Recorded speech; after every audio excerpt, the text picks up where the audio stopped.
Oh yeah, I hit the button like I normally do. Like, oh, okay, well, we'll just talk for a minute and then we'll get started. But we're going live, so we kind of started already. My bad, guys. Well, I guess I'm Dynasty Outhouse and I have a trading problem. I'm Rocky Jeez. Pachella, and I also have a trading problem. I'm Ryan McDowell, and I have a trading problem. I haven't made enough trades. That's the problem. We'll get to that in a minute. Hey, everybody. Welcome to session 200 of the Trade Addicts podcast, a member of the DLF family of podcasts, also a proud member of the Dynasty Addicts podcast network, the DAP network, if you will. And as always, we do. Man, 200 episodes. That's ridiculous. Like, why do people still let me talk? I don't get it. How amazing is it that it's on 22222? Yeah, we had Frank, our new patron, points out, just like, clearly we need to be listening to these guys more because years ago they saw fit to start on the exact date where episode 200 would fall on 2/22/22, and I'm like, yes. Also, by the way, on Tuesday. On Tuesday, yes, and that's why we switched to Tuesdays. It was all because of this. My math was off. That yes, 4 years ago, I'm like, there must have been a leap year in there or something. I don't know, but yeah, no, definitely planned all along. Well, as we were about to, not hit record, hit go live, and before I hit go live, before I was supposed to hit go live, I was asking you guys if anything exciting happened this week, and like I can't even be like, this happened, so now it's this. Like, no, there's no more football, and that's. I don't know what that is. It's like I'm happy because now it's like I was gonna say, you're happy. I love the non-point scoring season. This is my jam. Like this is where I'm a Viking, but it's just like not a Minnesota Viking. I was just quoting The Simpsons. But like it's just so weird because usually it's such a point of reference. Week this, week that. Super Bowl, Pro Bowl. Oh yeah, I forgot that happened. And yes, Dave, they brought up the exact same thing you did. Rodgers and his Instagram post and his on the non-announcement on the Pat McAfee show. So run this by me because while I have Instagram, I forget it exists for many, many months at a time. And I guess I haven't been on Twitter as much as I need to be. What was the Instagram post, Rocky? I actually don't have Instagram either, but I think I saw it on Twitter. He's basically just thanking like everyone ever anywhere. He's like thanking all the players he ever played with, all his teammates, his executives. He thanks the Woodley, his ex fiance, I believe. So yeah, I don't know what that was about. It was Aaron Rodgers being Aaron Rodgers and bringing the attention to himself, I think. So does this mean he's switching to wide receiver? Because that's a cryptic tweet / Instagram post if I ever heard one. That's true. The wide receivers love the cryptic tweets. So, and I was also joking that like shortly after that happened or shortly after the appearance on the McAfee show, I get an offer of my Jordan Love for a third and a fourth. And again, me not being on Twitter enough is like, okay, what just happened? Did Rodgers sign a contract? Let's put it this way. Like I said, I'm not going to trade even a backup quarterback for a third and a fourth. But in my head, I'm just like, oh man, did Rodgers and Adams just resign? That's my fantasy need. Like them to, I guess they don't need to be on the Packers. I just need them to be in the same place because I trust Rodgers to be good wherever he goes. But I have so many Devontae Adams. I love Devontae Adams, and just that connection works. I know that he's good. But I don't need to put it to the test. I don't need to be like, oh, Adams will be fine no matter who throws to him. Oh man, I'm worried that someone else isn't going to throw the ball as well. But are you guys worried at all about Rodgers? Like I had someone retiring. I had someone DM me today and was asking me if they should accept Rodgers and Adams for Matt Ryan and Eckler because they were worried they were going to lose Aaron Rodgers for nothing. Like they were panicking on it. So. I mean, that's a no for me. Yes, that was a no for. That's what I told them as well. So. I mean, I think there's a chance. He's obviously proven to be difficult to predict what he's going to do, what might happen. So, I mean, I still think there's a chance he retires, but I don't think it's a big chance, and I wouldn't be selling low at this point. And I think that's selling low, assuming we're talking about a super flex league, and I think that's the default on this show. you're taking losses on both sides there. And even if he retires, I'm not sure you're winning that deal necessarily. Yeah, At least not by a huge margin. I love me some Eckler, and he's one of the very few running backs I will actually go out of my way to try and trade for, but no. And I get it. Like, we are, we're doing the mock drafts for the DLF ADP, and I told myself I would pull this up because I knew I would eventually reference it, and I did not do it. But like, I've got it. What do you mean? But I'm in one, weirdly only in one mock draft, but Austin Eckler, I got Devontae Adams at the 302. That to me is crazy. So I tweeted about this because I thought it was crazy that Adams is there's a lot of players like this at this point of the year, and most of them are those veterans that we're starting to be worried about. He clearly still has a ton of value to some. We run 6 mock drafts, 6 single quarterback mock drafts, and that's the data I'm talking about here. He went 6 overall in one of them, 6th overall, 1.06. In one of them, I think the one you're referencing, he goes 32nd overall.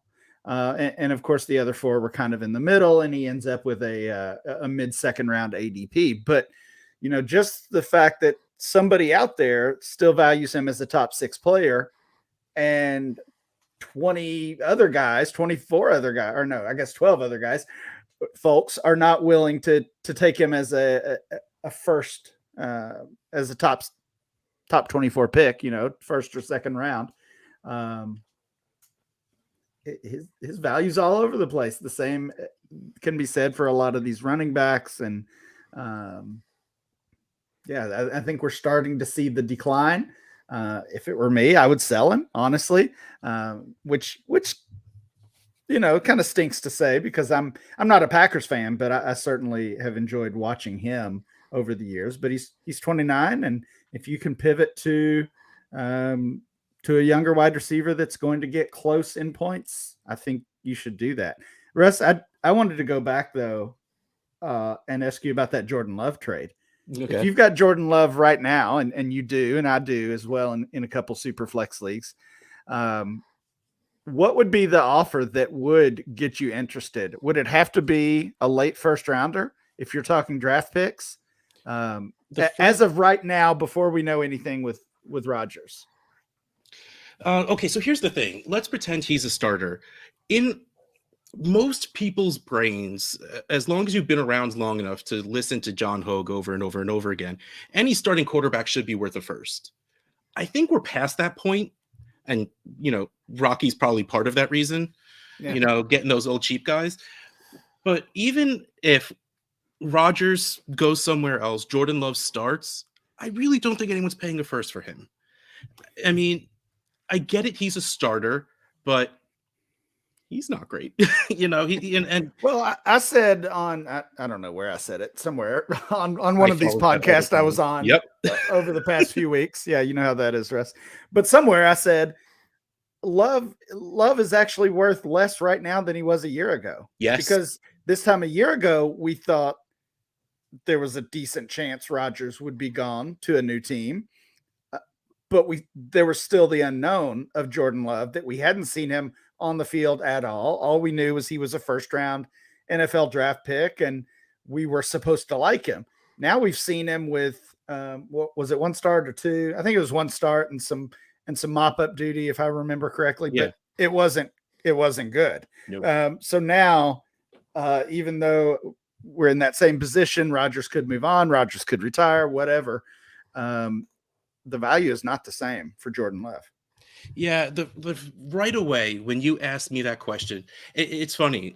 I know a lot of people rack their brains about whether they should take a trade, what someone is worth, and I get myself to that point eventually. But right when a question is asked, I get that answer, and then I have to try and think about it, whether that's just a gut feeling and completely wrong.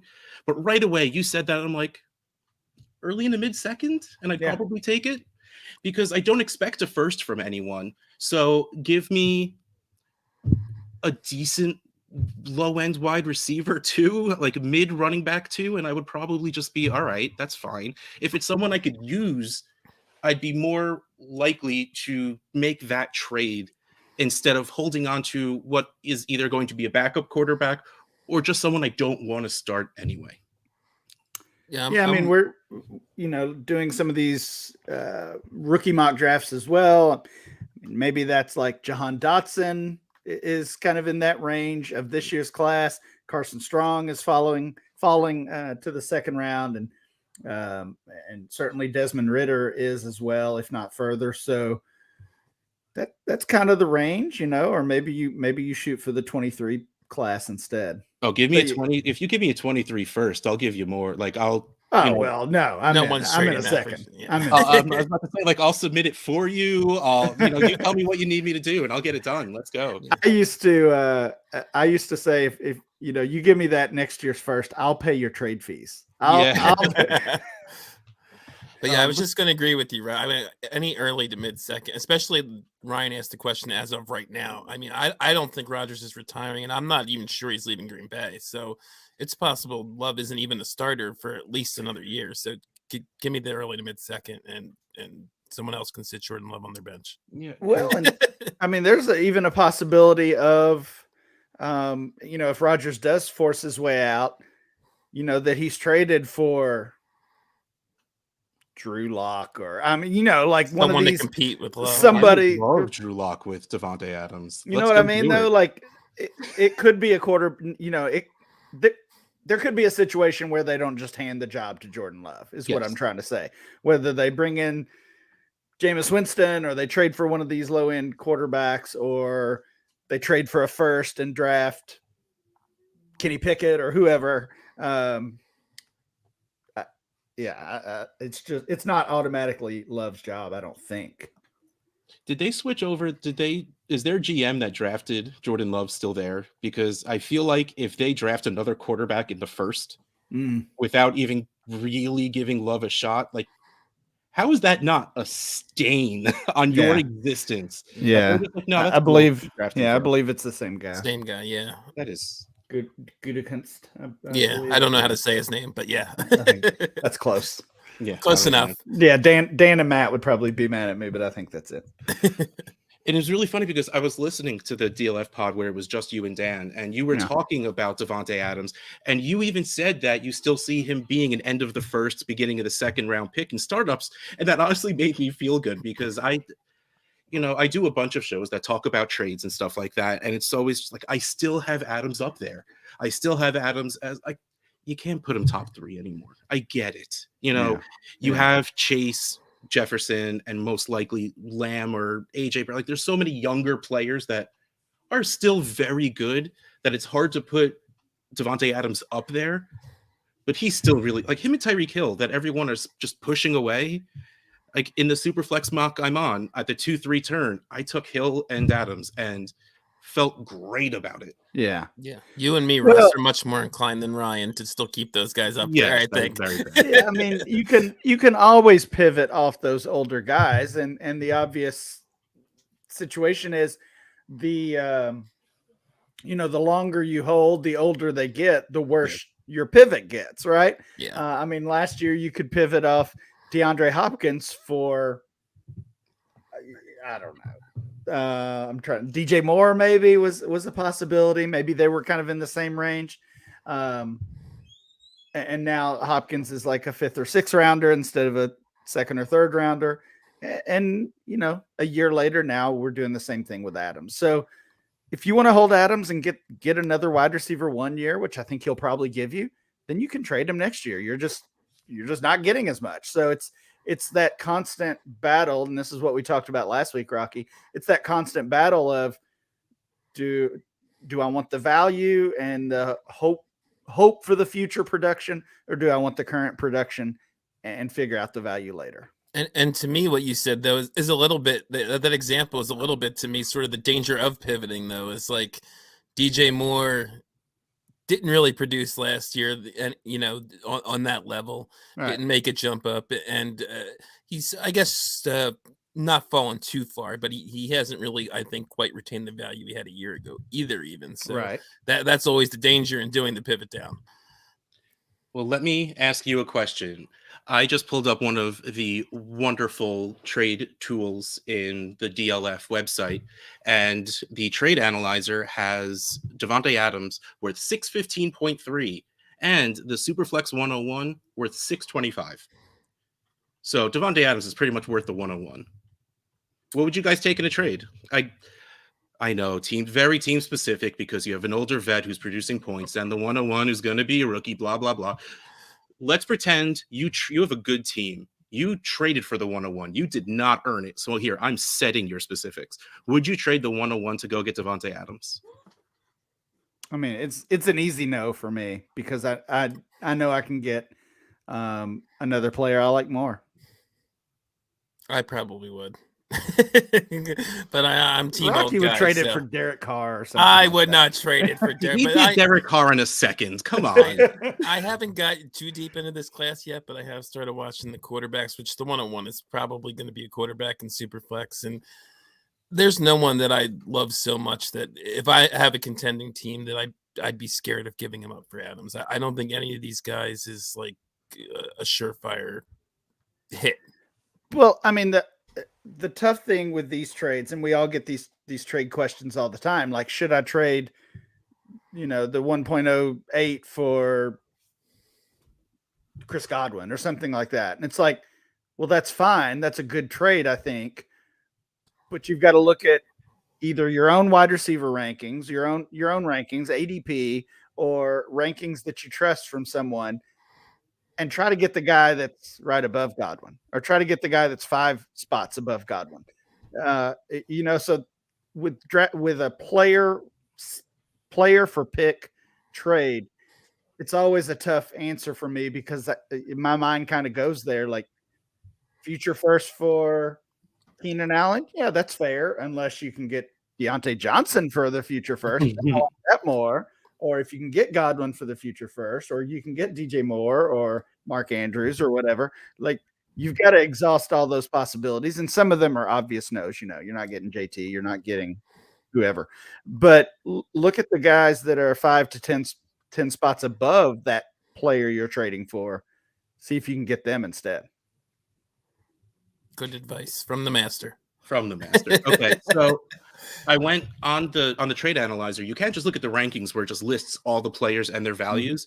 So I found the 101 at 625. Let's go a little bit above. There's only 2 players that are somewhat close before you make a big jump. CeeDee Lamb is at 696. So it would probably take, that's saying, the 101 in a second for CeeDee Lamb. Would you rather do that or the 101 for Adams? The Lamb deal, personally. Yeah, I'm probably still going Adams. I feel safer in Adams' production, even probably for the next 2 years. I really like CeeDee Lamb, and I think he's great. It's just that Dallas offense got so weird at the end of the year for no reason whatsoever. It seemed like, at least. I will say, I keep saying Adams, but I'm assuming he's still with Rodgers. If we knew for sure that Rodgers was going to be with Adams still, I'd feel more confident about it. I am a little shaky with the idea of Jordan Love throwing to Adams, and I might be more inclined to do one of those other deals. Don't you think, though, if Rodgers is gone, then Adams will be gone too? I mean, I know they yeah. I know they can tag him, but I just see them either both there or both gone. Yeah. Okay, so let's move on a little bit. But again, that was the only news we really had. Kane Fasell in the chat said Adams to the Eagles, right, Rocky? I'll take it. I'll take it, man. I'm all for that. That arm on Hurts with Devontae on one side and Devonta on the other side. There you go. I love it. Hello, sir. Wait, hold on. I got to change. We have to pay to get a 4-person thing going on here or something. I could just sit over here on this side. Who's this guy? Wait. Here, I'll mess with you both. All right, guys. Well, thanks for having me. Now you both gotta like Wilson up over the comments. For those who are not cool enough to come and sit with us live on Tuesday night, Sir Scott Fish himself has showed up, and he is here to hang with us for a little bit. Hey, Scott, how's it going? What's going on, man? What's going on? Himself? Are there? I don't even understand why that's needed there. I have no idea. It just sounded fancy in my head. So I'm like, yeah, let's do it. Oh, yeah, it's good to be here. Congratulations on the 200 episode, man. Thank you. I'm surprised we haven't gotten canceled yet. That could happen, right? Bull Rush just celebrated its 100th episode. Well, the fact that you do, 1 to 2 episodes a year, that's an accomplishment. I know, 50 years in the making. It's been... You'll get to 200 in like 2035. And we'll all be here for it. Ryan and I look pretty good for 2 kids in their 80s. I feel like it. Okay, so we just finished up talking about the one news item of Aaron Rodgers not giving us news. So we have Trade Addicts trades, or we have listeners' questions. Listener questions. The S goes on the end of it. Which do you guys want to do first? Hey, it's your show. Yeah, it's your show. I'm just here for color commentary, really. It's my show, so I don't like making decisions. Rocky, what should we do first? I'm here to crack jokes. Let's do the listener questions because I haven't even seen most of them. So, all right. And people, if you're watching in the chat, feel free, throw questions in there. We'll get to those as well. I just wanted to make sure we had a couple in case no one showed, and I didn't want to cry. So our first question comes from @draft_research. Is it time to zag and acquire cheap 22 firsts? Zag and cheap, both in quotations, in case my emphasis wasn't picked up over the airwaves. Well, Scott, you're here. You're ready to throw some quips out there. What's your thoughts on buying the depreciated 22 firsts when everyone's still clamoring over 23? I mean, how depreciated are they? You're not trading 23 picks for these 22 firsts. Is that what this assumes right here? Well, it's just saying because everyone's going after 23. Do you just stay away from that? And people are like, oh, the end of the first is so bad. I don't want Sure. Yeah, I mean, you played Dynasty with me. In fact, like you played in those Pigs leagues with me. I basically never miss the playoffs because I'm always playing to win the year I'm playing. So I will definitely take 2022 first if it's at a depreciated value. I don't think I've noticed that it has been like super depreciated. It just feels like they're the same price, and then 2023 firsts are like ridiculous. That's all it seems like to me. By the way, Scott with the not so subtle flex there about how he makes the playoffs every year. No, it's just the way I play Dynasty now. It's just my strategy. I go to win every year now. I no longer progressive struggle. It feels like to me when I'm in a league like let's just say 40 to 60% of the teams are trying to rebuild and trying to build for the future, which means half my competition for that season is just like moved to the side for me. So so Ryan, your partner just called your strategy trash. How does that make you feel? No, it's not the first time. In fact, he doesn't even get the name right. He calls it progressive struggle every time. I think he does it on purpose, but I still love him, so that's okay. My greatest team ever was a productive struggle team. Remember that, Ryan? It won like 9 out of 10 years in a row, and I built it on progressive struggle. Yeah, I mean, I always say that strategy is not for everyone, so I definitely don't take any offense to that. And I mean, when you're as old as Scott, you've got to play to win now. You can't plan for the future. You cannot take any years for granted anymore. Right. What was it Kyle Shanahan said about who knows if we'll be alive on Monday?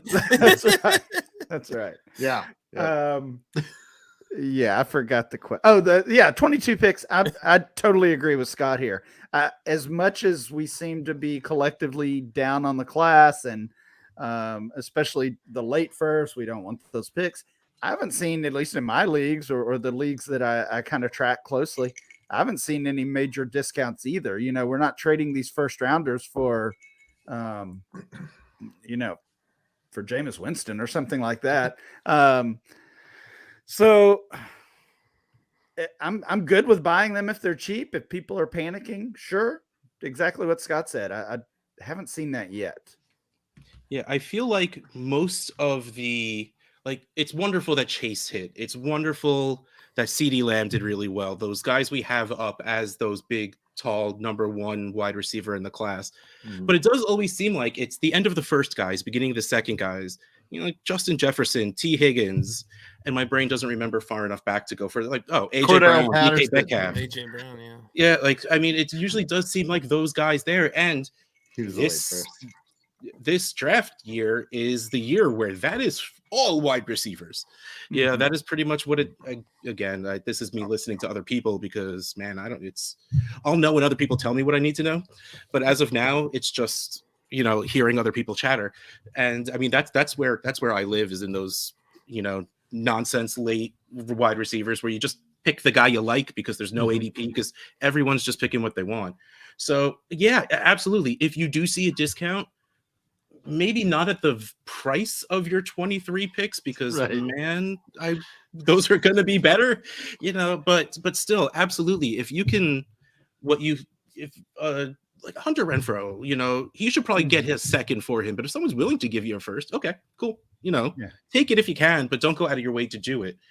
And to pivot to Toronto Dave's question in the chat, at what point do you trade your 22 first away for a 23 first in the draft? Now, his question is the 107 or earlier or later. So do you guys have enough of a feeling so far as to when you're like, all right, let me just pivot to next year? I mean, again, assuming that we're talking super flex, 107 is kind of the key spot. I think. Yeah. 107, 108. I can see 3 quarterbacks going in the first, and I got 3 to 4 wide receivers. That's about right. 7 or 8. That being said, I think it's going to be tough to pull off that trade in general because of the hype for the 23 class. I mean, ultimately we're going to be disappointed by this 23 class somehow because the hype and I mean, I'm part of the hype and really we all are, but it is crazy, right? It really is. So, if a couple of these quarterbacks land in bad spots and Spiller or Hall look like maybe they're in a committee, or you don't want the wide receiver that the Browns take or that the Jags take or the Raiders take or whatever, like maybe you offer the 1-3 for that future first and you get shot down. I could see that happening. I wouldn't offer a pick that high. I'm in that 7 or 8 range. That always seems to be the answer that comes up because, like both of you said, that top tier seems to be about 6-7 people deep, and regardless of how much better you think the next year's going to be, I mean, there's cost in waiting a year, and you're still whether the top tier is a tier higher next year or not, you're still getting a top tier player. And again, sooner or later, you want just to have good players on your team. These guys aren't going to be bad players. Well, we don't believe these are going to be bad players. Clearly, we don't know the future. But yeah, I'm around the same area you guys are. That mid-ish first, where if I can't find that one guy I want or the guy I was hoping to get there, man, it's like the AJ Brown effect. We're not supposed to care about situation because players will overcome. But man, if the guy I'm hoping there just falls crazy far down into a bad situation, all right, just give me a first next year. Oh, well, how about if I give you my first and a second for next? You have to start adding to your first to get next year's first. Our next question is from Tacit Assassin 13. If you've ever heard of that guy, Zach familiar. Asks. Well, I asked everyone what they did on their long weekend. And he says, I spent the entire long weekend trying not to talk about Bruno. It was so exhausting. I'm taking the next 2 days off. Good for you, man. Good call. Yeah. See, here's what you needed to do. Me and my family went to see that movie twice in the theater, opening weekend, and then maybe a week or 2 later with the grandparents. And we've not watched it since. You got to get it out of their system. Make them think that it was an event at the theater, and then they don't even ask to watch it. My kids know so much better. We got home and they went straight to Disney Plus. They know you can find any song you want on the internet. It wasn't on Disney Plus right when it came out, not right away, but I think I had that buffer. Oh God, no! My kids still just walk around the house singing, and it does not leave my head ever. Anyway, I catch myself watching the movie, like I have it on in the background while I'm working, because I'm sitting here singing it anyway. I might as well just have the movie on. Well, I've been I teach elementary school PE, so once we're ready for whatever the activity or the movement is that day, I turn on some music, and it used to be Kids Bop or whatever, but over the past month or 6 weeks, it's been that soundtrack. Yep. So I mean, I literally listen to the soundtrack probably 5 or 6 times a day, all the way through. So Jeez. yeah, it definitely gets stuck in your head. It's not bad though. I mean, I do legitimately think that it's amazing, the soundtrack to that movie. But yeah, 6 times a day sounds like a lot. But now he gets to his actual question. What player is your biggest off-season buy right now, and why? And bonus points if they're on my roster in leagues we play in together. I don't think I play in any leagues against Zach. I need to change that. Yeah, I don't know that I do either. He might be in one of the Pigs ones, and I don't remember which one. If Zach hates auctions, so I don't think he is anymore. If he was, oh well, I felt like he was, but maybe not anymore. I feel like that's what it was. I'm sitting here looking at a list of players at ADP to see if I can spot one that I'm like, yeah, that's a buy. But since I'm not used to, Dave says Kids Bop is a throwback. No, it's not. They're still happening. Oh yes, yeah, and as the sad man that I've become, I've learned of many modern songs through Kids Bop first before hearing the real song. Yeah, same. So like I'll be walking through something, I'll be like, oh, I know this song. Why do I? Oh my God, I know it because of Kids Bop. All right. Cool. Do they still have now? That's what I call music 49 or whatever. I don't know about that one. So I'm not used to this because I officially wrote my second article ever, and it was posted on dynastyleaguefootball.com. And of course, they are both trading articles. And so far, I've written about T. Higgins, which if you're watching, I got that guy right over here behind me, and Michael Carter are the two people I've written about. And the two people, well, I've been going out of my way to try and trade for T. Higgins ever since he joined the league.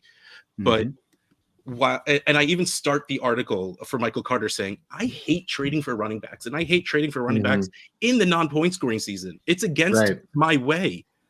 But I think Michael Carter is cheap enough, and I really just do believe in the player and the situation that I'm willing to do it now, which feels weird because that's not me. That's not how I like.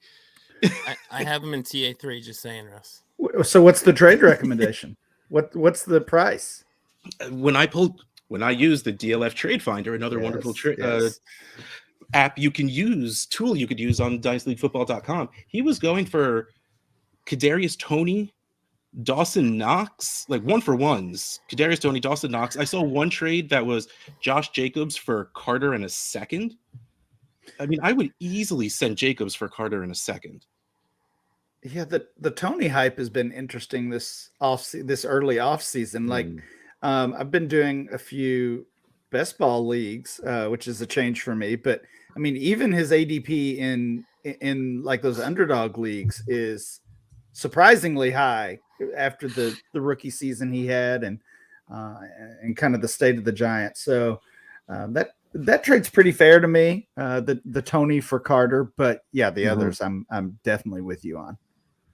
Yeah, see, it best ball is one place I would love to have Toney because he's that electric guy. He's the guy. And that's probably part of it. Sure. Yeah, assuming he can take 5 steps without injuring himself, which we know. And also every other wide receiver on his team, and also his quarterback, and also his running back on his team. Yeah, the Giants offense didn't stay too healthy last season. They had some issues. Yeah, a little bit. But like watching him play was so much fun. Like I don't remember watching a wide receiver able to change direction like he has. Like, I mean, you look at that and you see like that's how Barry Sanders ran, where it's just like he's walking one way and then all of a sudden he's walking a different way. And hey, Casey. I didn't mean to come in. That was an accident. I was recording my show.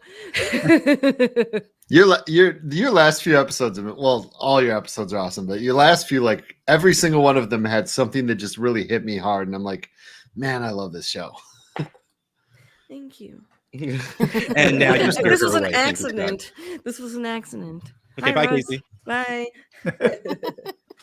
I mean, maybe. I was very curious why she showed up in here because I saw that she was recording her show, so she must have just clicked the wrong button. But I guess anyone else? Does anyone else have any right now in the non-point scoring season buys? Like sometimes you buy running backs usually well closer to the season. You buy vets usually well closer to the season. Is there anyone you're trying to get right now? I actually, it's funny you said about I actually like buying Jacobs right now. I think he's not that expensive, and I was just looking on DLF's yearly player data last 2 years, RB8, RB11. I don't think he's being valued as an RB1, and he showed the pass catching upside finally last year. I mean, we'll see if that continues with the new coaching staff and Josh McDaniels, if the whole running back rotation was Belichick or McDaniels or what. But I think he's not that expensive. I think you can probably get him for a late-ish first. Yeah, it's funny in my Michael Carter article, which I feel so weird saying I wrote something. I called Josh Jacobs the Jason Witten of running backs. He's consistent. He'll never win you a week, but he definitely won't lose you a week. And compared to other running backs, he doesn't miss as much time. Like he hasn't had any major injuries. He missed 3 games in the last 2 years, which for a running back, I'd be thrilled with. And despite seeming like it's been around forever, he's what, 23, 24? Yes, he's been around for like 4 years, 19, 20, 21, 3 years, and he's like 21 years old. That feels like last 5 or 6 years type Jason Witten, not the like 90 to 100 catch 1,000-yard Jason Witten. Yes. I mean, you also have to remember most people listening these days are like 20, so they don't remember that Jason Witten's been in the league that long. Yeah, they just remember him as a really bad commentator, which I just forgot that happened until I went to make that joke. Oh, that was bad. That was real bad. Yeah, Russ, I'm with you as far as buying running backs. I generally try not to do that this time of year. I do like the value on a couple of these guys that I think we've given up on too far or too quickly. Miles Sanders and Clyde Edward-Helaire. I think both of those guys, they both have their fair questions and concerns about them. I think they were both probably overvalued at their peak. I mean, we thought CEH was dynasty RB1 for a minute. Remember that? So are they maybe? Yeah. Are they top 5 guys? No, probably not even going to get back to that RB1 range value wise at this point, but I think they can outproduce their current value though. What about you, Scott?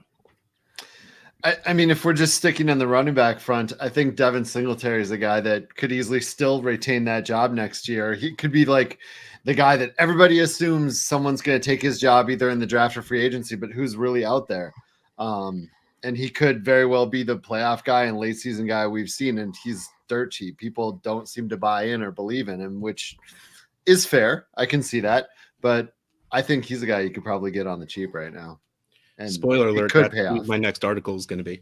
Yeah, because I was going to do 2 running backs, and I didn't want to put them in the same thing because it was getting long. Can we put Michael Carter's check down ability into Zach Wilson so that Michael Carter can get like 10 targets a game? Oh, that would be so great.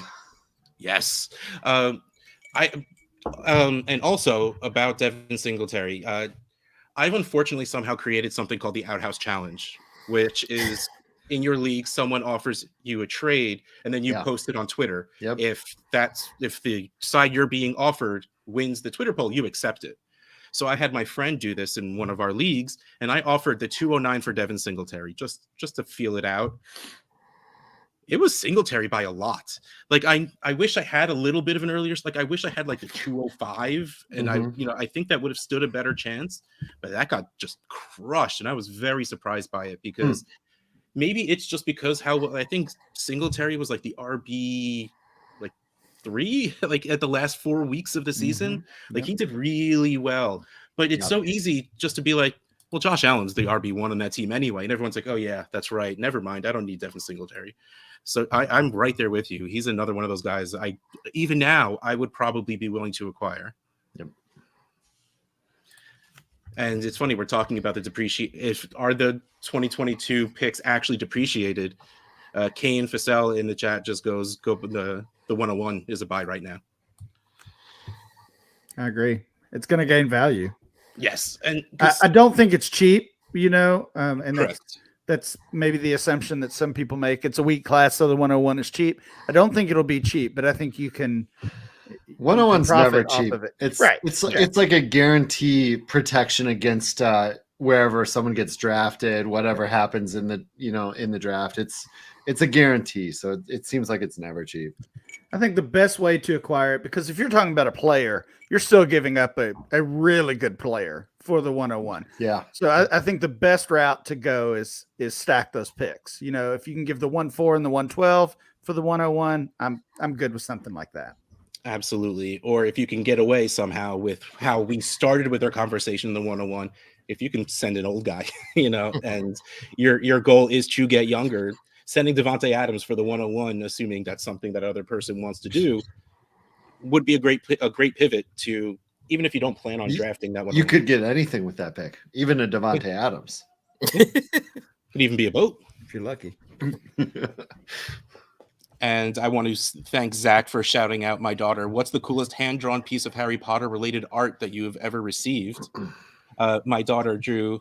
Oh yeah, you got a bunch. I see Hagrid behind you. Yeah, I got the whole crew back there. Is that Malfoy just off to the side? No.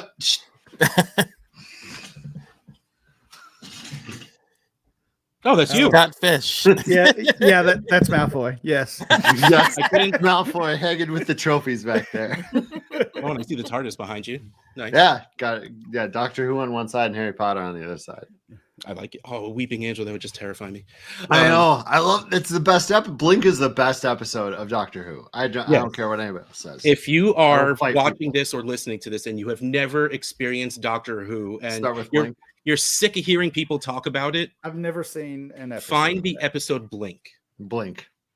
A few things about it. Are they standalone? Like, can you go straight to that? That one is. Yeah, they're all kind of a little bit standalone-ish. Like, sometimes they have arcs. Yes, but Blink is absolutely by itself. First of all, it has David Tennant as the Doctor, who is best Doctor, by far the best Doctor. Yeah, that's who you got over there. I can see that. Yeah, I just started rewatching Doctor Who because I have nothing better to do with my life, and I just got up to Tennant, and it just my heart's glow. And it has Carey Mulligan in it, who I guess isn't a big deal anymore, but like 15 years ago, that would have been huge. Yeah. And it's so intense. It's so good. And because it's Doctor Who, it is still pretty silly and funny. It is. Go find Blink. It's such a good episode. Yep. We'll talk about the next Bull Rush ride. I took a note. Actually, I'm gonna look it up and watch that episode. And then you start from the beginning of the remake. And then I'll be hooked. Okay. Yeah, we'll see. Is the chat loving our Doctor Who talk? Is that? I'm loving lighting up the chat. Okay, so let's move on to at PWin Dynasty asks, have you gotten Encanto out of your head yet? I think we've all just showed the answer is no. I have. I can barely remember the songs at this point. Do you want me to sing them for you? I can't. No, I would rather not. Entire album front to end. I could do it right now. Probably. And that's how we'll end the 200th episode, folks. Encanto sing along. I haven't seen it, but my daughter sings that Bruno song over and over again, just walking around the house. My 15-year-old. It's worth watching. If you are at all a fan of Disney movies or of any sort of cartoon movies, it's good. I mean, that's what it comes to. It's a good story. The music is all actually fantastic, and it's super relatable. So I think it's a very good movie. Our next question, at @noobengineer_, keep or trade question for fun and my sanity. 12-team single QB with 2 flex. I have Chubb, McCaffrey, Chubb, CMC, Barkley, Monty, and AJ Dillon. I've always hated running backs in Dynasty, but I need them to win. Now I feel I have too many. My best wide receivers are Lamb, DJ Moore, Devonta Smith, and McLaurin. Upgrade there. I mean, I'm just going to say yes, because I don't want running backs on my team right now. And if you can get someone that values any of these guys as high as they did last year, I would easily sell Chubb, Kamara, or Barkley right now. even and Monty and AJ Dillon. I would sell any of those. Yeah, I'm right now. with you. I would, sure. I would sell any of those as long as you're not mortgaging all of them. You're keeping a couple, but yeah, I would sell one or two of those to upgrade a wide receiver. And especially like with the guys you have, like don't package. Keep all of those wide receivers. If anything, like Honestly, for a 12-team league, this team seems really strong. Yeah, like see if you could throw Monty and AJ Dillon together for a super solid high-end wide receiver too. And then you'll have Chubb, McCaffrey, Barkley, and really, really good wide receivers. Yeah, I mean, it's not even something you have to do, but you say you don't like running backs. I don't like running backs. No one likes having running backs on their team now. So yeah, go for it. Why not? Ugh, Steelers fan, gross. At Steeler fan 2WM4. Just a general question. If you feel like you have the reputation of being the guy people can pull one over on trades, how do you fix it? Don't get one pulled over on you on trades. Bad trade. I'd say you run every single trade that comes by you through the DLF trade analyzer. No, I'd like DM Russ every trade.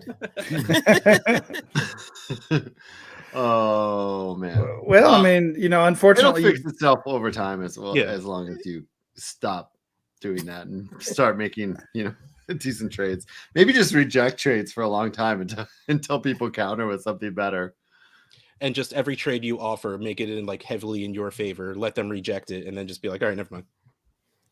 I mean, it's cool. I don't need to do it. Yeah, you probably got that reputation for a reason, unfortunately. So yeah, whether it's a trade tool, trade analyzer, or Twitter polls, or DMing Russ, or whatever it is, like you know what, this is better. Use some kind Steeler of fan 2WM4. DM me. I will give you Ryan McDowell's cell phone number, yes, and you can text him for every trade. And if you live close, he'll give you his address, so you could just stop by anytime, day or night. Yeah. But sorry that there's no easy answer for that. It's just working yourself out of that pit you probably dug yourself into. Oh God, Zach throws in the chat. Wait until next week when I open a Dynasty Dummies episode with "We Don't Talk About Melgo." Oh boy. Jason, that's Jason Real. Jason, why did you change you were the real people? I found it interesting Ben Albright doesn't think Gordon's going to be there. Which Ben Albright's pretty plugged into the Broncos most of the time. Well, let me ask you a question. The important question. How much does it matter to Javante's value if Melvin Gordon is there or isn't there? I think it matters a ton. His value, it matters a ton. He's basically being valued as a top 5 running back already because we assume Gordon is gone. So if Gordon's not gone, I think he takes a hit back down to, not quite as low as he would be, but yeah, people will still buy into the hype that he'll take over. He'll take the majority, but I'm after Ben Albright came out saying that. I didn't see that report. He said that Albright said that Gordon is staying in Denver. No, Gordon does not think that he will stay in Denver. In fact, Albright doesn't think they'll do much at running back. They'll have it be a platoon of Boone and possible free agent or draft pick behind Javonte Williams. Oh, well, I mean, I think that's the assumption. That's the assumption, right? Yeah. I think that's pretty much what everybody is basing the Williams value on. I was hoping that they would keep him so I could go acquire some Javonte Williams at a little bit of a cheaper cost for when he's still good anyway. Because he's still good anyway. Right. Yeah. That I don't know that it would matter much on the production. I mean, I think overall Williams was the better runner last year. I think actually both guys had like 203 carries. I think they had the exact same number of carries. I think it was 203. But yeah, I don't think you're getting a huge discount even if Gordon stays. But I like the idea. I acquired my first Javonte share not at the end of the season or near the end of the season. I shipped off in a two trades with the same guy over the course of a week. I shipped off DK Metcalf and a later pick DK Metcalf, a later pick, and Jalen Waddle for Kyle Pitts and Javonte Williams and an early pick. Ooh. I was pretty happy with that That's I feel actually That's a lot not, going on there. yeah, but that's that's not the Kyle Pitts trades we usually see. You Yeah, know, that's true. it was not giving up the world for Waddle. That's for, well, I would give up the world for Waddle as opposed to Pitts, but you know, like there's a whole that lot of seems like a studs trade. involved. Yes. All right. Well, speaking of trades, it's time for some Trade Addicts trades. Trade Addicts leagues are 12-team Superflex PPR tight end premium with 1.75 points per tight end reception and 0.05 points for return yardage. We are going to get the little guy out of the way first. In Trade Addicts 9, someone traded the 208 for Jacoby Myers.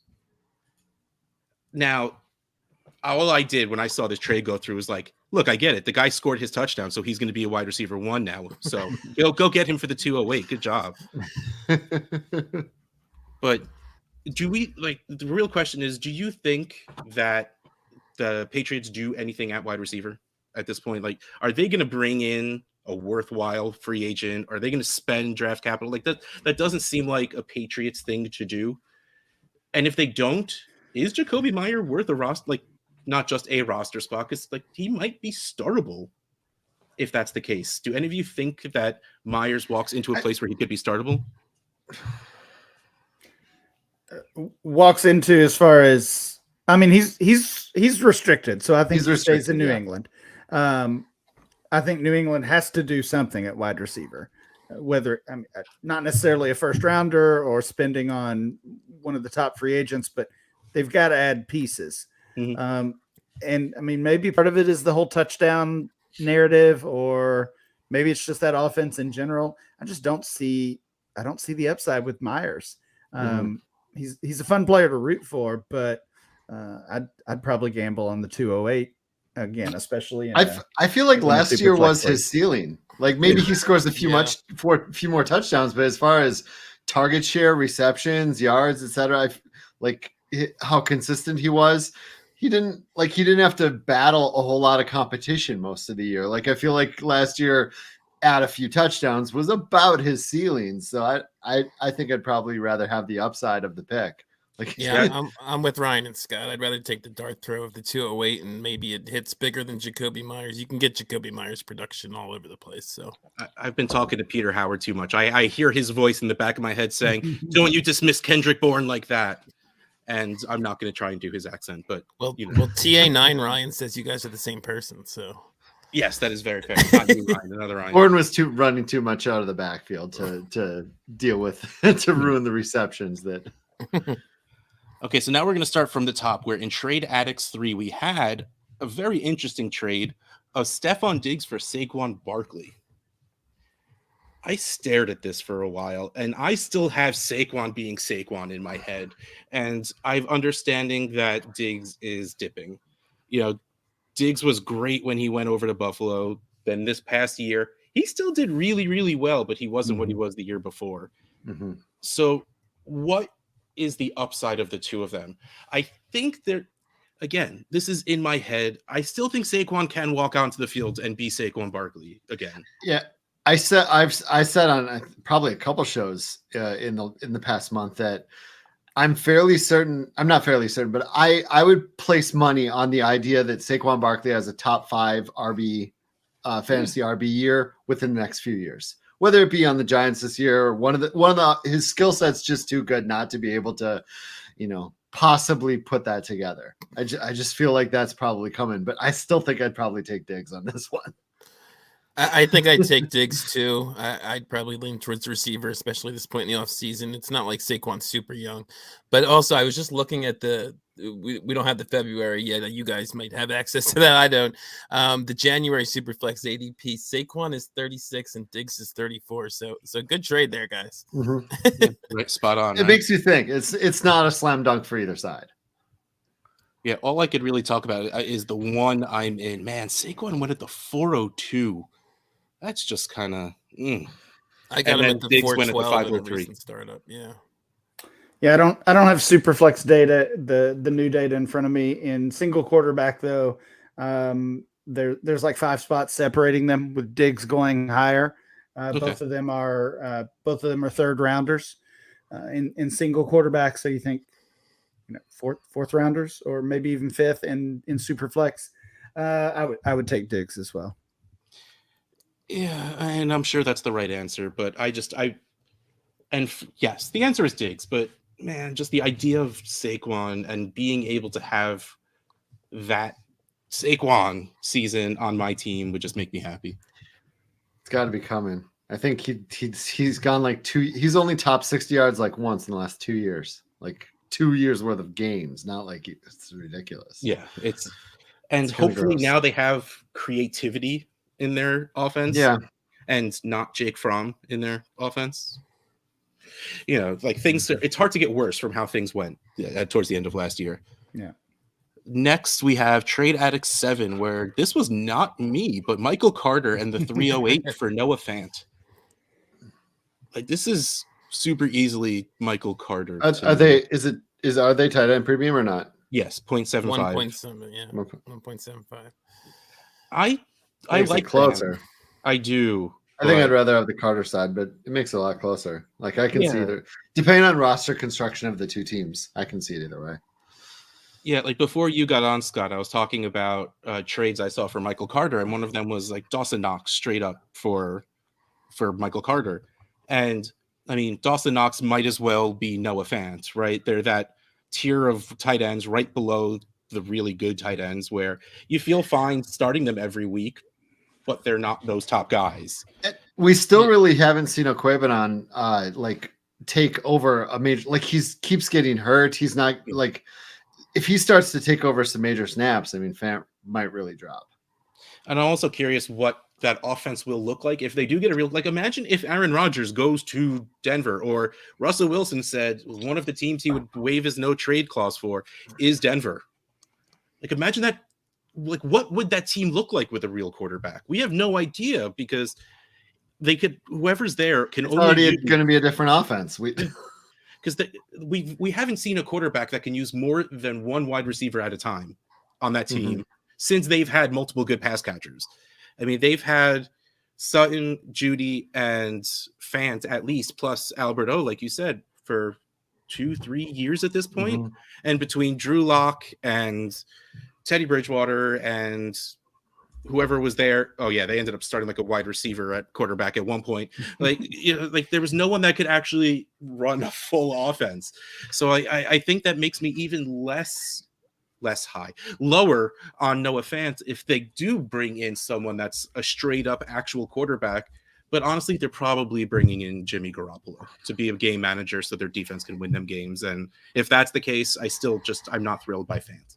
Yeah, I'm with you, Russ. Noah Fant to me just feels like the eternal tease. He's solid enough. He occasionally pops for a big game, and like you said, even if they get a real quarterback, I mean, there's so many mouths. You didn't even mention Tim Patrick, so there's so many guys there. Yeah, that I just don't like think... Tim Patrick. I do like Tim Patrick. Yeah. Even with their new coaching situation, like Shermer and Baby Kubiak.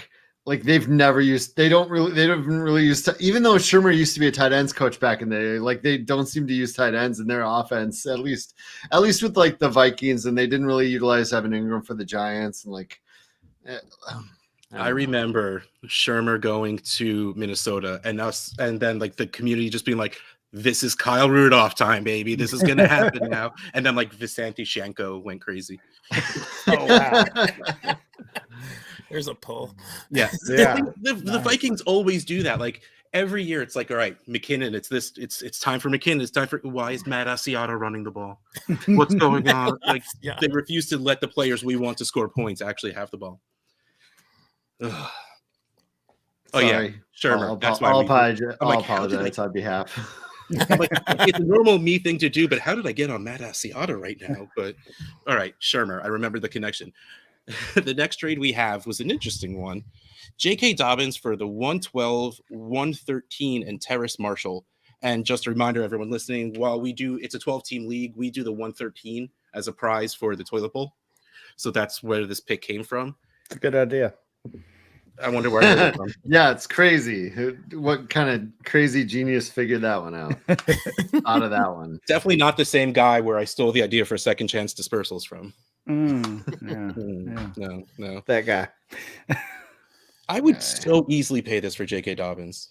Yes. Oh, It's yes. not close. Like I didn't even It's the think this was Dobbins close side. as you read it off.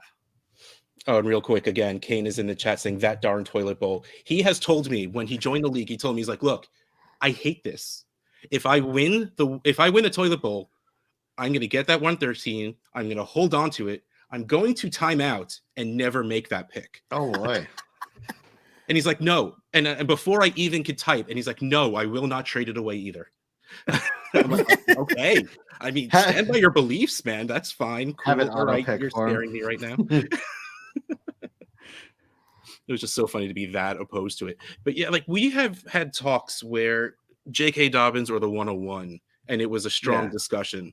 So the 112 and the 113, just like I remember seeing that and being like, no, don't complain that you would have paid more because you should have sent an offer if you were going to. Like I'm like telling my head, don't be a jerk, don't be a jerk, don't be a jerk. I want J.K. Dobbins. And it's not like I can go trade for him easily now because And then like, 12 minutes later, Russ emailed the entire league. I would have paid more. I do think that legitimately did go into the chat saying not to be that guy who said he would have sent more, but I would have sent more.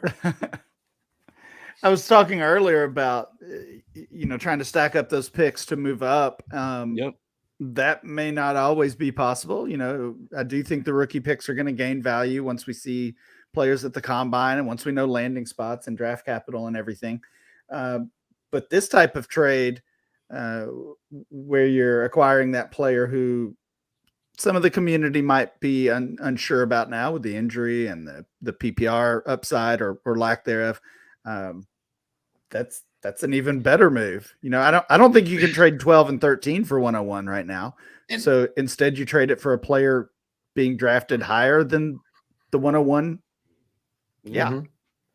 And what happens every year with that 12 and 13, the 11, 10, etc. So many players do not land where you think they're going to land or where you want them to land. Mm-hmm. And some of those later picks start to lose value as opposed to pre-draft. Yeah, and it's funny because that's what happened in 2019, and then we still call it the AJ Brown effect, where you're not supposed to let that get in your head. But this also might be a good lesson in look at all the rosters in your leagues. Go look at those bad teams and see if they have a worthwhile running back on their team that they might sell a little cheaper. Well, I don't know if that's what this was because I'm in far too many leagues to remember like what teams these were and what happened. But there's a very good chance that's what happened when you sell a running back for 2 draft picks and someone like Terrace Marshall. That seems like a rebuilding move. And if you have someone that's so in their head they need to rebuild, maybe they will sell some of their aging assets or some of their running backs a little cheaper than most people would. Well, now I got to go do that. Before what? I can't even say I got to do that before I release this show because it's sort of releasing as we go. Oh, well. Oh, boy. It's live, buddy. We're doing it live. Okay, this next one is another interesting one. This is Justin Fields, Amon-Ra St. Brown, and the 106 for Lamar Jackson and the 113. Do you need me to read it again? You got it? This was. I need you to read it again. Okay. Justin Fields, Amon-Ra St. Brown, and the 106 for Lamar Jackson and the 113. I'll take the first side. It's funny. I said the same thing. A lot of upside there. I said the same thing, and I said it without even having to think about it a lot. Did and a lot of people were just I don't think I hesitated. Yeah. A lot of people were like, did I stutter? Like, no, that's pretty easily the Lamar side. So what do you two think? I would take the Lamar side, but I see it as a fair trade. And, I could almost assume or guess that one side had Lamar and maybe wanted to rebuild, get younger, get some depth, and the other side is a contender ready to try to contend for a title in 25-year-old Lamar. Let's get younger. I know Fields is younger. I'm just joking around, but and it's not as much. You're not worried about Lamar's age, certainly, but that kind of quarterback, if you can use Lamar to get extra pieces, if you think Fields and Lamar are equal this time next year, then this is a slam dunk deal. Yep. Yeah, I agree that it's super close. I think I lean the Fields and the 106 Amon-Ra side, but it's just because that's generally what I like to do is pick up extra assets from elite quarterbacks. But yeah, I mean, I could go either way on it. I still love sending trades to Rocky where he pays up for quarterbacks just to have him to yell at me because that's not he refuses to do that, but I send him anyway just to make sure he's paying He attention. sent me one time. I'm like, do you even know who I am? Okay, but this also, what is everyone's thoughts on Amon-Ra St. Brown? This is so weird to me because it's usually running backs where they have that ridiculous end of the season scoring and then we get so hyped and then it's just never repeated ever again, especially because that isn't the kind of player we as the royal we saw Amon-Ra St. Brown being. He was drafted in rookie drafts late second, early third. He was going to be a great slot receiver, but then all of a sudden everyone else gets hurt and he becomes a 15 targets a game, 10 catches for 100 something yards and a touchdown in a couple of games in a row. Like, do you think, straight up, do you think Amon-Ra St. Brown for the 113 is, because to me, that's how I broke this trade down. Like Fields in the 106 for Lamar and then Amon-Ra for the 113. Like, would you pay a first for Amon-Ra St. Brown right now? I'd pay the 113. I'd pay the one, yeah. I'd pay a late first for Amon-Ra. Yeah, I'm certainly not all on board with St. Brown. I mean, and this is the easy point to make, I guess, that he did that when Swift and Hawkinson were both out. So not only do we assume Swift and Hawkinson are back in the lineup in a normal week, but they're clearly going to add some wide receiver help as well because he was all that they had. So the ADP is getting a little high for me. I mean, he's right beside Calvin Ridley and TJ Hawkinson. He's ahead of Devontae Smith somehow. Like, that's too high for me. Yeah, and especially what's going to happen when, again, fingers crossed and assuming rational GMing, they'll bring in another wide receiver. They kind of have to at this point. I love me some Terrell the Gazelle. I had hope for Quintez Cephas, but it seems like none of that's happening. So they have to bring in more pass catchers there because they don't really have any. And if that does hurt Amon-Ra's value like further than it should, because let's face it, like you said, he's way too high valued right now. If it knocks him below like wide receiver 30, like if it drops him below wide receiver 3 value, I think I might be buying at that point. But right now, it's ridiculous to me how that jump he made based on like 3 games where everyone was hurt. It's like, haven't we learned from Evan Ingram? I get that everyone was hurt. I'm also of the belief that you do have bad receiving groups where guys don't do what Amon-Ra did. So I think he's a good player. I think he could be. I do too. Yeah, like mid to low end wide receiver too. I'd pay that price, whatever you consider that price. Late first, early second, 113. I'll do that. Yeah, it's funny. I probably told this story way too many times on the show, but I love the fact that a reporter went to the St. Brown household and asked the entire family, because they have 3 children who are wide receivers, and 2 of them are at least in the NFL. I don't know if the third didn't go or if he's too young still, but he's in college still. He's in college still. Stanford, yeah. They asked all of them which is the best wide receiver, and all of them said Amon-Ra St. Brown was the best wide receiver. That. And it's just like, okay, I'll believe when you can get someone of NFL caliber to say someone else is better than they are. That means something, because like we had Joe Flacco saying he was the best quarterback in the league, because that's the mindset you're supposed to have when you're that level of an athlete.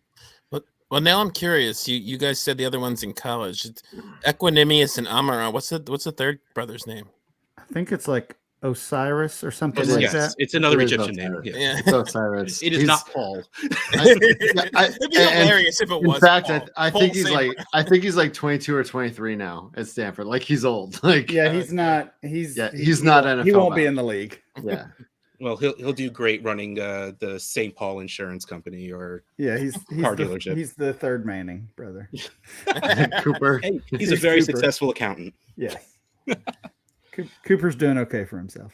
Mm-hmm. The last trade we have on our sheet is from Trade Addicts 8, and this is Najee Harris for Deebo Samuel, a 23-second and a 24-second. Picks are on the wrong side. So what's funny about that is this is my trade. I had Najee, I should say. And the original offer that was sent to me was Debo for Najee Plus, and I just kept rejecting. Like, nope, no reason to do that. Nope. And the trade started getting weirder and weirder. So I'm like, okay, let's pull this back a minute, and then let's see what I can get away with.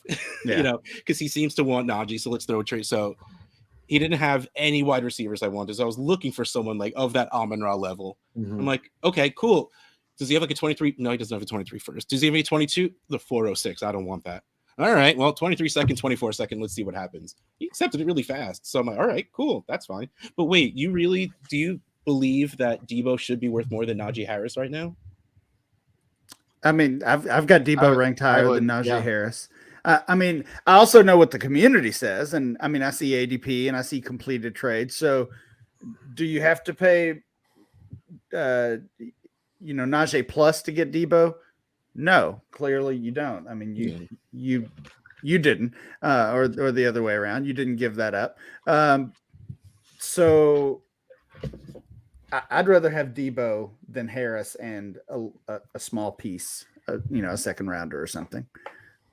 I love having two guys in a trade where all you have to do is type their first name, and there's only one choice in the analyzer. Yeah, Najee and Debo, and that's it. Okay, wow. All right, so the trade analyzer has not caught up with your feelings because Najee's in there at 702, and Debo's in there at 496.7. That is a difference of the 111. Yeah, I mean, we'll have our new ADP. Yeah, when February comes out, that will absolutely affect that. Yeah, Debo's the 2.01 in single quarterback ADP. Najee's 1.04, so you'll still see a gap, but probably not as big. Let's see. Again, I have a much smaller sample size than you do. The one draft I'm in, Najee went at the 110. And Debo went at the 305. Again, this is super flex, so it's the numbers are very different from yours. Sure, but that's what I thought was more the value. And honestly, it really comes down to we're in a weird spot in running back where I don't know, the top isn't as top as it used to be. Like for a while, when you had players like CMC and Barkley and Kamara, who Saquon every year wasn't doing it, but you had those players that were just breaking running back scoring. And there was a couple of them that got so many receptions that it was just so high above there. And I still go back to saying it took Jonathan Taylor like 7-8 weeks to catch up to Derrick Henry's score when he wasn't playing anymore, just to be the running back one. So I think the ceiling of running back has dropped substantially. So saying that Najee's like the RB2 or 3 and Debo is the wide receiver, I mean, like 5 or 6 at this point? Mm-hmm.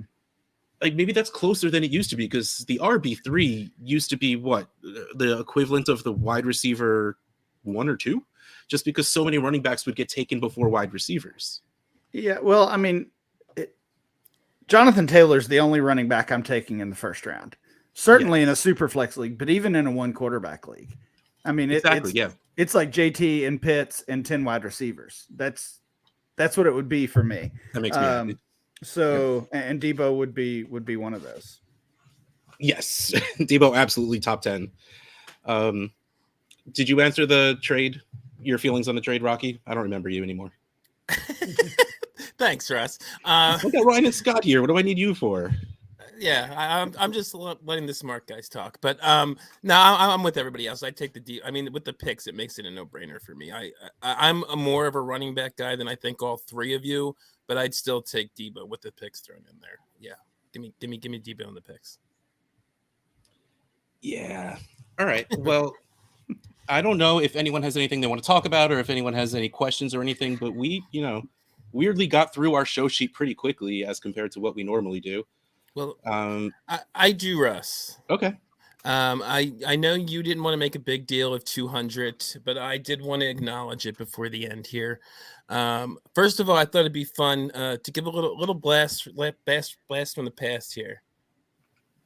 Hey, everybody, and welcome to the Trade Addicts podcast. Oh, no. The first step is admitting you have a problem. I am Dynasty Outhouse, and I have a trading problem. And it feels good to get that off my chest and out into the podcast universe. But let's be real.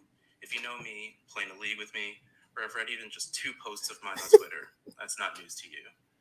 To me, trading is the best part of fantasy football. And the reason Okay, that's enough for. I know. Thank you. Oh it my was not God. just to embarrass Russell. That was a bonus, because I know he hates hearing his old self. But I just wanted to kind of do that. I thought it'd be fun for the listeners, and with episode 200. Because that's, if you don't know, that's the opening of episode 1, and it was sort of just to illustrate how far you've come. Not just as a podcaster, but the pod itself. You started off as this pod with just you, and the plan was just to bring on guys from your leagues and talk about your trades, and then you added our buddy Har, who everybody loves. I love Har, and you guys built this thing up together. Added the B team, Justin and Sidlow, and got on the DLF family of podcasts. Thanks, Ryan, and built the DAP network around this pod, and which has a lot of other great podcasts you should listen to, by the way. But and then you brought on, Ryan had to step away, and you brought on some schmo who thinks he knows what he's talking about, and you still managed to retain your listeners, so that's good too. And but for real, I just wanted to say congrats to you. It's 200 is I've been happy to be a part of this for a year or so here, but you've been here for the whole 200. And when I said this to you about you said you didn't want to do a big thing with 200 because you're not the kind of person to celebrate yourself, which I know and love about you, but I did want to celebrate you a little, and so did some of your friends. So I got a little something here for you. Hopefully this goes well, because I am not the best with technology, but I'm going to share my screen here. Got a little something. By the way, right as you said that, Har showed up in the chat. So, hey, Brian. And there we go. Dwight. Hey, Russ, you addict. Happy 200th episode, my friend. Oh, can't believe it's Andrew. I honestly can't wait for the next 200. You're doing a terrific job. Keep it up, buddy. Glad to know you. Glad to have you as a friend. And Hooday. Hooday. Hey, Russ, Outhouse. This is your boy Chustin, or Dustin, or Dynasty Junkie FF. I want to congratulate you on your 200 episodes. That is an amazing accomplishment. I'm so proud of you. I'm excited about our friendship, and I'm excited to see what the future brings. I cherish all the advice you've given me in podcasting, allowed me to jump on Trade Addicts, bringing me in TA3, and just the friendship and bond we've created. So congrats to 200, and here's to 200 more. Go Seahawks. Love you, man. Hey, Russ. Congrats on 200. Amazing job. Keep up the great work. Look forward to seeing you again sometime in the future. TA3 for life. Hey, Russ, my friend, my family, one of the people in the fantasy football community that I can look at and truly say, I love you, man. You're my brother. Congratulations on 200 episodes of the Trade Addicts pod. I'm rocking the swag as we speak. It's awesome. It feels like just yesterday I started listening to your shows, this upstart new show about trades, because you know me, I suck at trades, and I've been listening all this time, and I have to say congratulations, and I want to drop for everybody listening the piece of advice that Russ put out there, that it's the most brilliant piece of fantasy football advice I've ever heard, and I don't think that I would be winning leagues today without it. And that piece of advice is Bill McCarthy at Super Duper Flex. From the bottom of my heart, brother, congratulations on episode 200. What a run. You've had a couple great co-hosts, fantastic B team, and some pretty incredible guests. On top of that, you built DAP Network, which truly feels like a family. It's a testament to you, Outhouse, and what a great person you are. Much love, my brother. Here's to another 200. Hey, Russ, it's Josh at Real Fantasy TL, man. 200 shows. That's amazing, man. That's longevity. And you are the reason why I am even a small part of this industry. My first podcast appearance was on Trade Addicts years ago, it seems like now. You were the guy I talked to when I wanted to start my own show, and now we're over 100 episodes in as well. I just want to say thank you for everything that you do, and I want to say congratulations on 200 episodes, man. You deserve it. Hey, Russ, congratulations on 200 episodes, man. That is quite a feat. I'm lucky to be able to call you a friend, a co-host.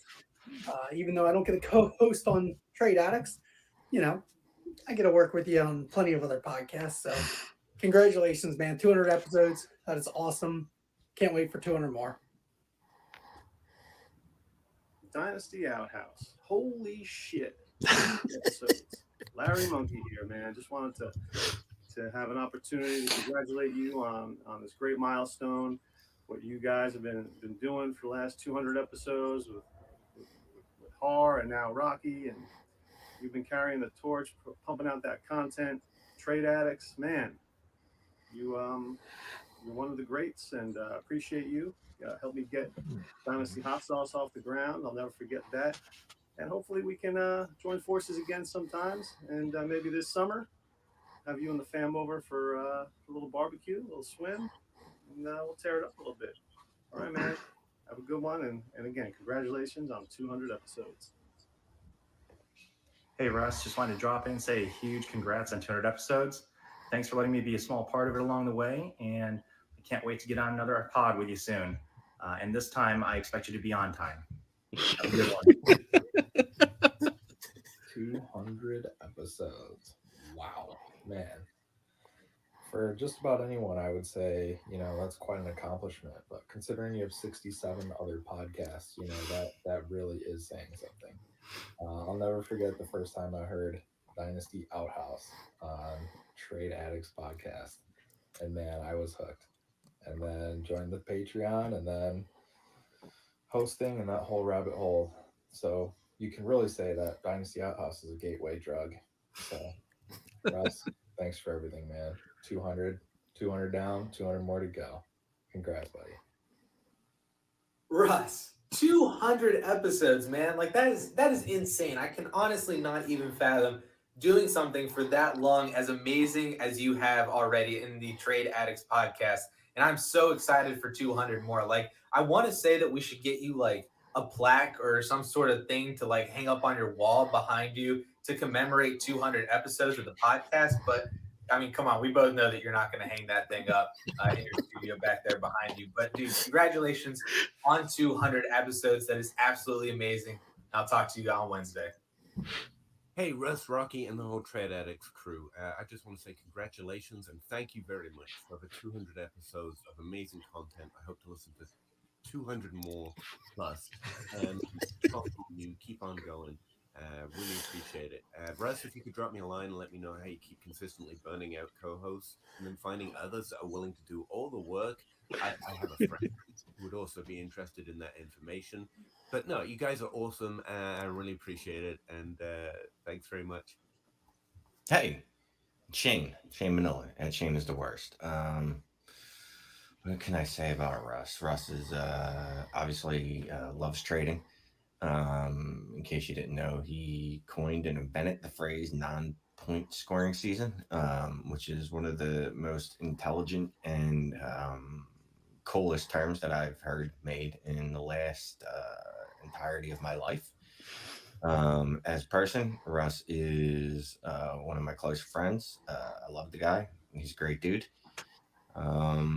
And he's got 200 episodes of Trade Addicts in, which is amazing. And he also has roughly 37 Trade Addicts leagues. And he does that for the people that listen to the show. I mean, that's the thing you don't know about Russ is he's generally just a quiet dude, but he puts himself out there for his listeners, and he puts himself out there to the people that he likes and the people that he enjoys. And super proud of him for 200 episodes. He's a great guy.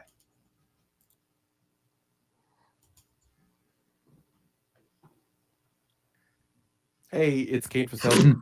Say congratulations, my friend, Dynasty Outhouse, Russ Fisher. congratulations on 200 episodes of one of my favorite podcasts. Just want to say that I love you with all my heart, and I can't believe that you got here. It's absolutely wonderful, and I can't wait to listen to the next 200. Love you, buddy. My voice is still shot from going down to Cincinnati to see the game on Sunday, but I had to give you a shout out, Russ, for reaching 200 episodes, my man. I'm so proud of you. It's been nothing but fun being on shows with you, watching shows or hearing about shows or hearing shows with you on them. It's been nothing but top notch content. So, love you, man. Here's to 200 more episodes with you. Congrats on hitting this huge mark. Super flex, dude. Here, cause my man Outhouse been out here getting tenderized like a piece of meat for 200 episodes. Congratulations, buddy. It's a huge accomplishment. It's been so awesome to watch you go through the process with Trade Addicts and grow it and turn it into what it's been and what it'll continue to be. Looking forward to 200 more. Love you, my friend. 200 episodes of Trade Addicts Pod already. I remember when Russ wanted to post his first article, nervous that nobody would read it. Now, the entire network, plus Rocky, you guys know how I feel about Trade Addicts Pod. It's the only podcast that I occasionally listen to these days. I like to listen a bit more regularly, because real life is gone in the wind. That said, so happy for you both. What an incredible run. Russ Fisher, Mr. Dynasty Outhouse. This is Matt Price from DynastyLeagueFootball.com. Happy 200. Congrats on 200. That's amazing. That's a lot of episodes.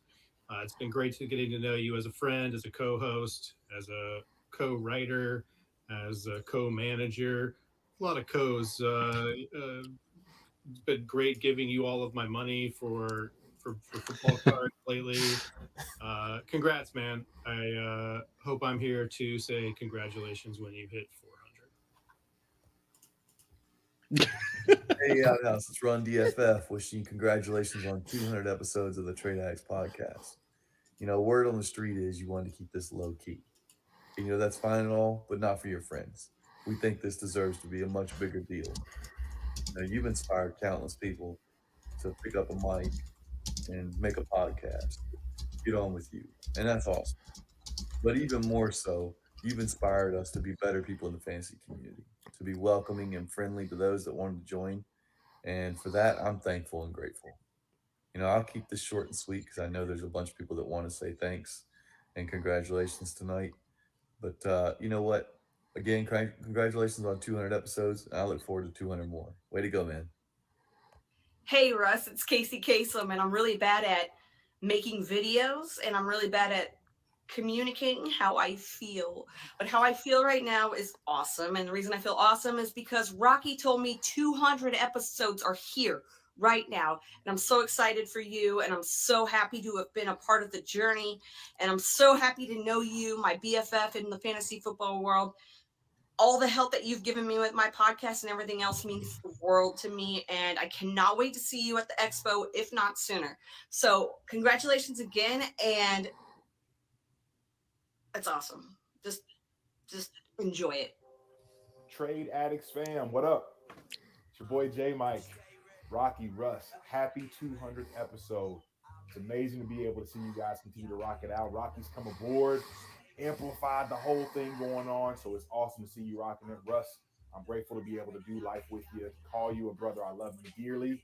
Be encouraged. Keep up the great work, and all the best to you both. Hey, Russ, it's Tom Everett Scott here. Congratulations, 200 episodes. That is no small feat. You must take all your vitamins.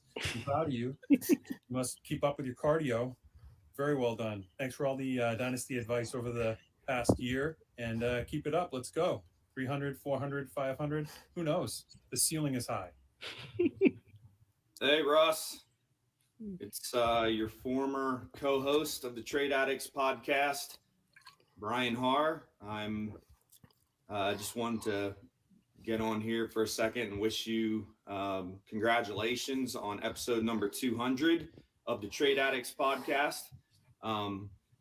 Really proud of you, buddy, for sticking with it the way that you have and turning Trade Addicts into one of the best podcasts around. I was privileged to be a part of the show for I think around 130 episodes with you every Monday night. I know the nights change as different co-hosts come and scheduling things happen. So, but for us, it was always Mondays and 9 or 9:30 ish, as some of our other friends like to say. But listen, man, just really happy for you. 200 episodes. Can you believe that? I have a hard time, thinking back to April of 2018 when I joined the show, episode 3. You reached out and we had a pretty special thing there, and you've continued that since my departure, no doubt about it, buddy. You are one of the truly nicest guys around in the fantasy football community. Just in general, I'm sure that people outside of the community say that about you too. I certainly missed, shooting the shit with you. Pardon the language. You have to edit that, Russ. We know you don't edit. But that's just inside joke there. But listen, man, again, just wanted to congratulate you on 200 episodes. Totally awesome. Really happy for you. Keep it going, man. Keep it going. Keep Trade Addicts what you envisioned it being. With every episode, I feel like you're getting closer and closer and closer, and it's just fun to watch, man. So, miss chopping it up with you. Miss talking to you on Mondays, but really happy to see you hit this benchmark of 200 episodes. Maybe I'll have to come on there and talk some trades with you, some Trade Addicts trades with you here soon. So I hope all is well, man. I miss you. I love you. Congratulations on 200. So there you go, Russ. Congrats. Like, I was like awkward as shit now. What the hell am I supposed to say after all that? Ugh. Well, thank you everybody who put something into that. That was super awesome, and I promise I'll wait until I close my computer before I start just crying like a child. I wanted to see you cry, Russ. I talked to someone. I told you the same thing when you pulled this crap with Tom Everett Scott coming on the show in the first place. You got to act like you've been there before, and the second you hang up, then you freak the hell out. By the way, quick shout out to FF Trader Joe, who I got all the videos from the people. He put them all together into a cohesive thing that I could put on the pod here. So, well, now I'm going to wrap up the show because I have no idea what the hell words are anymore. Before we do head out, our wonderful, awesome guests, Scott and Ryan, for the weird off chance someone doesn't know who you are, what you do, and where they could find what you do. Ryan, you were here longer today, so why don't you start first? Sure. Thanks again for having me on tonight, guys, and congrats to both of you on 200 episodes. Really awesome, and glad to share that experience with you guys tonight. Yeah, you can find my work on dynastyleaguefootball.com and follow me on Twitter at RyanMC23. Just at ScottFish24 on Twitter. You can find anything I'm doing. I suppose if you're looking for like a public dynasty league, safeleagues.com, we have stuff. So other than that, we have stuff. We have the stuffs.